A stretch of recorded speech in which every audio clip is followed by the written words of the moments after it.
سؤال محيرني، سؤال هيجنني. انتوا يا بتوع 11 انتوا مين؟ عايز اعرف انتوا مين. طيب قبل انت ما تنزل تتظاهر بقى وعايز تطير رئيس وتخرب دولة، اتعلمت مبادئ النظافة الشخصية؟ اتعلمت يا واد ازاي تدخل حمام وتخرج من الحمام تسيبه نضيف يا ولا؟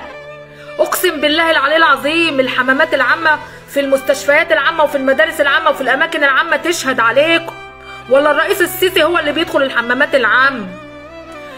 اتعلمت يا ولا ازاي تجيب الجنيه لما انت عايز تبقى زي الاوروبي ده بيشتغل وهو عنده 17 و16 سنة. احنا عندنا العجل بندنينا نربيه ونقرش العجل لحد ما يبقى عنده 30 سنة وعايز يبقى زي اوروبا وينزل يتظاهر. وانت يا حلوة يا جميلة عايزة تنزلي تتظاهري ليه؟